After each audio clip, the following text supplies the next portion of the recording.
What is going on, guys? Predator458 here, and welcome back to my channel. And finally I am back. It's been a very long time since I posted a video, and I'm rather sorry about that. It's just been work, very busy, very tired when I get home. Haven't felt like playing games or doing videos or anything like that. My girlfriend went to Europe a few weeks ago. My mom came up to stay for some of the time while my girlfriend was away. So yeah, just haven't really had the time, haven't been in the mood. I did try to record a video the other day, and I just didn't like the way the commentary was coming out. I could just tell I was tired, and if I can tell, you guys can tell, and no one wants that. But anyways, we're back in World of Warships, and we're in the mighty Tier 8 American battleship, the North Carolina, one of my favorite American battleships. And we are playing in patch 0.5.6. Boy, updating World of Warships to 5.6 was a nightmare, because I actually never updated to 5.5 because I had a whole bunch of lovely replays from you guys to get through, and if I updated I couldn't watch them. So eventually what I decided to do was just copy and make a backup of my 0.5.4 so I could still record the replays, and overall it took me about 5 days to update to 5.6. because of a power failure, and the first night I tried, I think it just didn't update at all, and eventually when it did all get updated, the game wouldn't run. So I had to start all over again with a fresh install, which is what I probably should have done in the first place. But we are in 5.6, and we're playing, as I said, North Carolina. Now, having not played World of Warships for a few months, going back has been rather difficult. North Carolina, Iowa, and Montana all got accuracy buffs in 5.6.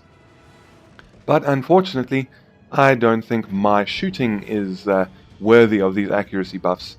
And this was the first kind of decent match I had. Still not fantastic, but I think it's decent damage, over 100,000, which always makes me happy. But also I think it shows off some good tactical decisions. When to push, when to retreat, and that sort of thing. We are actually in a tier 10 match. Take some speculative shots, long range shots at the turrets, just because we don't really have a whole lot else we can shoot at. Now unfortunately I forgot to put the team panels back on, but it is a tier... oh, we were actually shooting at the Azuma, sorry, and a little bit too much lead, but the elevation, all that was good, so if we had just given it maybe 1 or 2 seconds less lead, we would have hit him. But tier 9 and 10 match, they have a Yamato, they have a couple of Gageros and Shimikazes and that sort of thing. We don't have a tier 10 battleship, if memory serves. We've got 2 Iowas. But, what can you do? It happens. Got this Otago, 13.1 kilometers away. We'll fire a full salvo. And let's hope for the best. I do love these new shell models. I know those came, and we get a Citadel and a hit for 18,700 damage. I know those came in 5.5, but as I said, I never played 5.5, so I'm experiencing it all right now. And I must say, there's a lot of ships that, it's been so long since I played, a lot of ships that that were added, and the higher tier stuff that when I last played, most people hadn't gotten up to that point yet. So, not entirely sure what they are, how to deal with them. But we can see there's a large number of enemy vessels on this flank pushing down towards sort of the sea area. We're going to fire off our rear turret at that Otago and see if we can maybe get lucky. So we are currently turning around. We are keeping an eye on that Yamato, who I think is within gun range. And unfortunately they just fall short. But he's not paying attention to us, so that's all good. Turrets at 15.5. If only our turrets were turned around.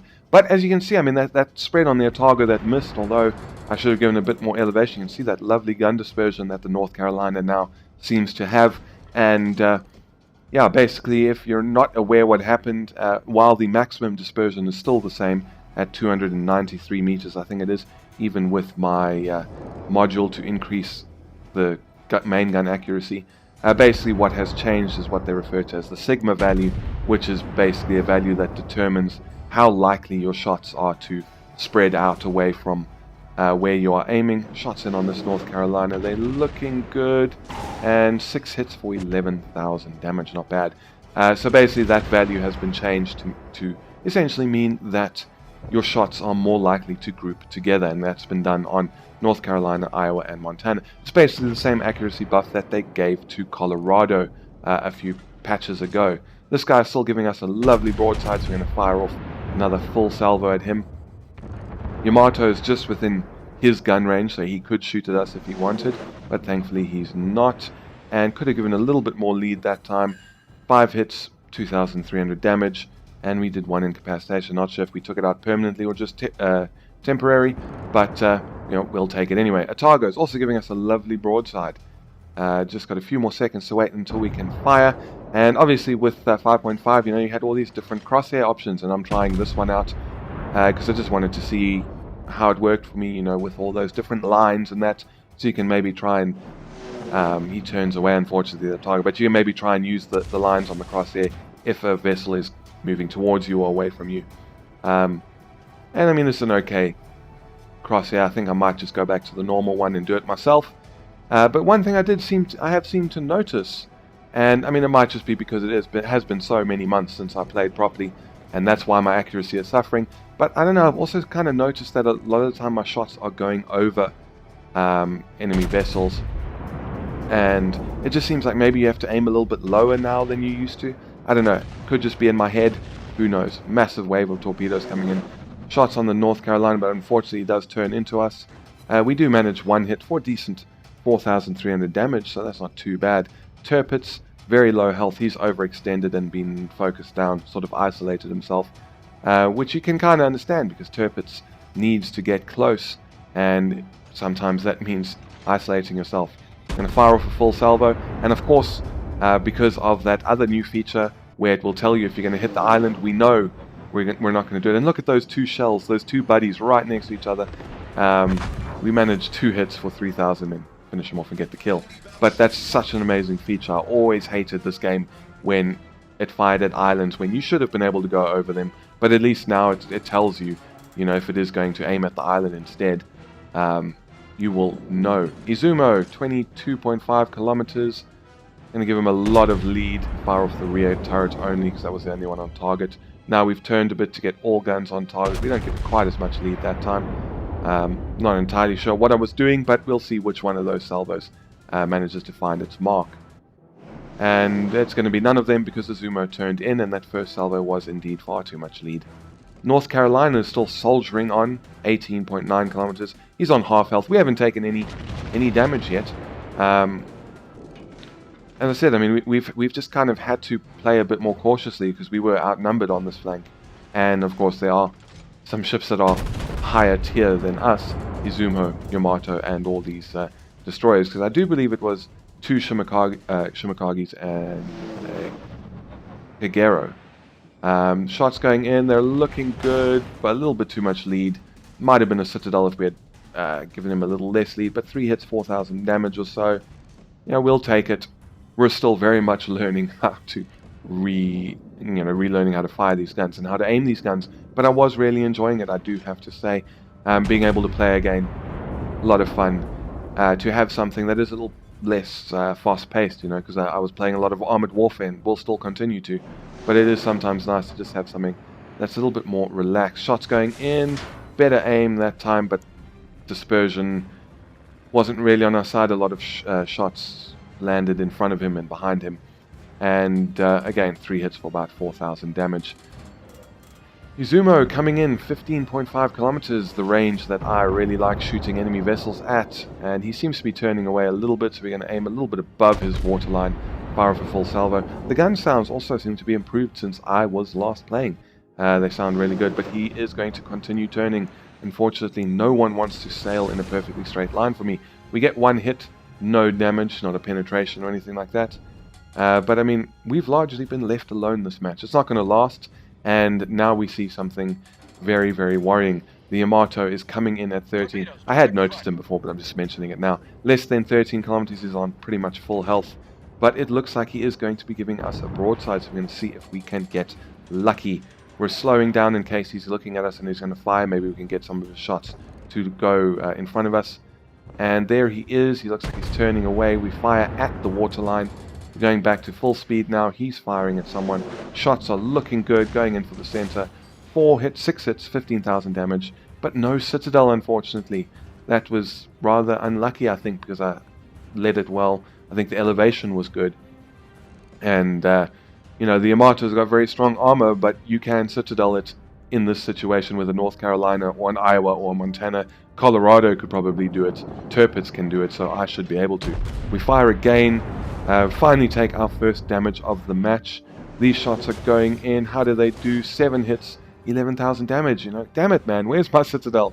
That was another good shot, but now we do not want to stick around that close to Yamato. If he turns his guns on us, we're not going to be able to do a whole lot. No matter how much we angle, he's going to be able to do good damage. We get set on fire, and there's that new fire effect on the bottom of the screen. I don't know if I like it. Not too bothered. I'll probably just land up leaving it. We fire at the Atago where we think he's going to be, because he's obviously just managed to unspot himself. Shots are going in. How are they going to do? 1 hit, but we don't know how much damage. Would really like to push these guys, but this Yamato, I just don't want to be on the receiving end of those gigantic 18-inch guns. Only a few seconds left, 15 odd seconds until the fire goes out. Izumo's nearly dead. We were maybe considering going to take a shot at the North Carolina in the distance, but he's disappeared. Now he's... now it's the Atago that's back. So we're going to lead. We're about... There's about 15, 16 seconds lead on the crosshair. Yamato's... I mean, he came in on full health, and he's been absolutely wrecked. And a good amount of damage was from me. And there's some horrendous lag. My internet was playing up. But we do get a hit, even though we've received the hit notification of the Citadel while our shells were still in mid-air. But yeah, my internet was just playing up on the night I recorded this. This game wasn't too bad compared to one of the other ones. And my video is just stuttering a little bit on my side, so I hope that is not going to translate once I render this. But yeah, I've also had to buy another new hard drive because my 4TB hard drive started to get corrupted files, and it's the only hard drive I have left. So I've had to go and buy another one. Not enough lead this time, unfortunately. But we still managed 3 hits for about 4,000 damage. All of these power failures are slowly killing my hard drives. I only had the 4TB left. It started to have corrupted files on it. Bad sectors, maybe, I don't know. And I had to go out and get another one. And I also decided to just go and buy a UPS. Hopefully that will help, you know, if there's a power failure while I'm sleeping, the UPS will beep and make all sorts of noises. Hopefully it'll wake me up and I can switch my computer off. Or it'll just have to die, but at least when the power comes back on, the UPS should just, you know, clear out any spikes or anything like that. Shots in on the North Carolina, 3 hits, just under 6,000 damage, and we leave him on almost nothing, which is a little bit unfortunate. But yeah, so hopefully now that I've got this UPS, it will help. And maybe this new hard drive that I'll have will last longer than a year. Ubuki 15.3, we can see that we can shoot over the island, so we fire off our front 2 guns. We look like we got some pretty good dispersion on those shots. They're going in. He hasn't made any evasive maneuvers really. 2 Citadels, 26,000 damage. Fantastic salvo. Probably more down to the ship than me, but you know, as I said, this was my first decent enough game since getting back into it. I've tried Iowa, and I just lost a whole lot of money. A lot of my games I wasn't even doing 80,000 damage. I just couldn't hit enough targets. It was one of those things where either my team was too good or too bad and they didn't want to push, and we slowly got picked apart. Fortunately, not a terribly good shot this time. Not enough lead, and then again, dispersion wasn't really helping. But he gets taken out, and all that remains, I think, is the last enemy, Shimikaze. So we're just going to sit in B, try and cap it. We've got about 40 points left until we win. I launch my fighter to see if maybe it can give me a few extra seconds when it comes to spotting any torpedoes. We're capturing C. I've just captured B. I get myself the Naval Warfare Tactics medal, hooray. And yeah, no idea where this guy is. And I don't think we're going to spot him before the match ends. And we just got a few more points left. And it will be a victory. And there it is. We have won our game. So let's go off and have a look at the results. And as you can see, we earned ourselves, let's call it 312,000 credits, 5,165 experience, got 43 target hits, 1 incapacitation, 1 kill, 4 citadels, defended a base once, captured a base once, and did 127,000 damage. So not my best North Carolina match ever, but not bad either. And we actually managed to come first place on the team. Look at that, in a tier 10 battle with a lot of tier 9s, we came first place with a base XP of 2,300, roughly 400 points ahead of the Benson, and significantly ahead of the Izumo, Fletcher, Ibuki, and Iowa. First place on the enemy team was another Ibuki with 964 base XP, and the Yamato, who managed to get 3 kills, only gets 857 base experience. On to the detailed result. As I said, 126,900 damage. That was it. No secondaries or anything like that. All of that's obviously from armor piercing. We managed to do 32,000 to the North Carolina, 27 to the Yamato, 26 to the Ibuki, 20 to one Otago, and another 18 to another Otago. So not too bad at all. And damage received only 17,000. Most of which was from high explosive and then fire, so not bad performance at all. Yeah, so that is about it for this match and this game. I do hope you guys enjoyed me getting back into World of Warships. I still have replays to get to, which I will try to do, but also, you know, I kind of have the World of Warships fever, and I want to play again, so I will be doing that. I want to try and figure out and relearn how to fire these guns better, as well as Iowa's guns, and maybe even give Montana a go again. But I do feel like playing World of Warships again, so do expect to see some more of that. Hopefully you guys will also get a second video this week. I do have a pretty good match from Dreadnought that I played. That was the match that I actually tried to record a video on, but just wasn't happy with the commentary, so I do want to try and get commentary for that done this weekend while I'm energetic and happy and get that out for you guys. So hopefully more than one video this week, maybe, who knows, maybe even a third. So, that about covers it for this video. If you enjoyed, please feel free to hit the thumbs up button down below and consider subscribing for more World of Warships, Armored Warfare, and a few other things that are thrown to the mix from time to time. But that's about it from me. Thank you very much for stopping by. This is Predator 458 signing off, and I will see you guys next time.